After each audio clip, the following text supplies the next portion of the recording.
You know, I was just thinking there's so much history in these bridges, and built in the 1800s and still standing. You know, Yeah. they really knew what they was doing when they built these. Yes, these were engineers of the earliest times. Many of the things that we have today are based on covered bridge truss designs. Yeah. Just like the lattice wood that you buy to go around your gardens and things. That is actually a covered bridge truss design. It's called Eiffeltown truss.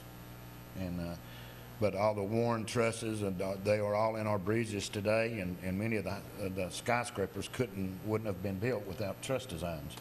And those were the earliest times. Before those times, most bridges were built based on circles. Or semicircles, and that's what distributed the weight. But with the covered bridges, they actually came into angles, and a triangle holds the weight. And if you'll notice, Yeah. if you've ever been inside one, the angles is what transfers weights from, because there's nothing in the middle of the bridge holding it. It's just held at both ends. That is something. Yeah. Now, you have websites and things like that. Do you have Facebooks and? I have a Facebook. It's under my name, Marty Lane Wyatt, and Wyatt's W-Y-A-T-T. I have probably about 40 different groups right now. A lot of the local history of Corbin, Woodbine. I have a Kentucky feud that has a list of all the Kentucky feuds, old newspaper articles you can read, and they're all organized into albums. You can read them. But I've got several different history. So they can look you up on Marty Lane Wyatt on Facebook. Yep. And you got plenty of pictures on there and everything? I've got probably around 4,000 pictures on there.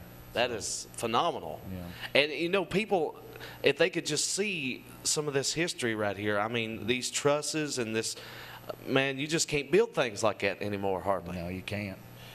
During the Civil War, they had a bridge, a general, and he was for the Union that was actually, it was General Hoyt, and he was a German designer, and he was actually placed in charge of building bridges. Oh. And because they would go in and burn bridges during the Civil War to prevent troops and whatever.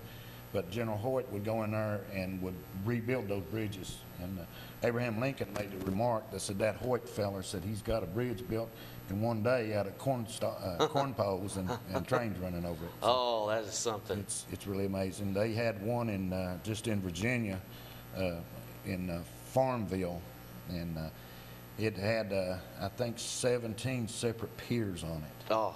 And it was probably 300 feet tall. It's just amazing what they done back then. Explain to the people that's watching and listening by the way of radio and TV why it's so important that we hold on to our history artifacts and things like that. If you don't know where you've been, you don't know where you're going. Oh, that's powerful. And, a lot of the things that we have in history are you know, we don't want to admit it, but a lot of them are some of our mistakes. And if you don't remember your mistakes, you are bound to repeat them. But these covered bridges, they're a part of history that really made, at one time, if you think about it, when they first came to America, it was the wild. There was no bridges, there was no roads. And building bridges over all these rivers and streams, and it was an incredible business. It's what put people to work. And it's actually where the word journeyman carpenter came from, because when you worked, if you worked on a bridge, you may work here today, and then you go somewhere, you journey with your master carpenter, and you build another bridge somewhere else. So you were a journeyman. Well, that's so good.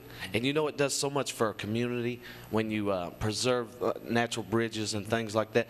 There's just so much beauty in it, and it's for our children and our grandchildren and just people in our community. You know, the old folks, they love to get out and they look at this and they remember way back when times was simpler. I mean, that's what the community needs to get back to, the simple things. Simple things, yes it does. They have a celebration in Indiana. It's a festival once a year in Parks County. It's called Parks County Covered Bridge Festival. And there's a town up there that has 28 people that lives in it. Once a year they have a 13-day festival, and in 13 days there's 1.5 million people comes in to see it.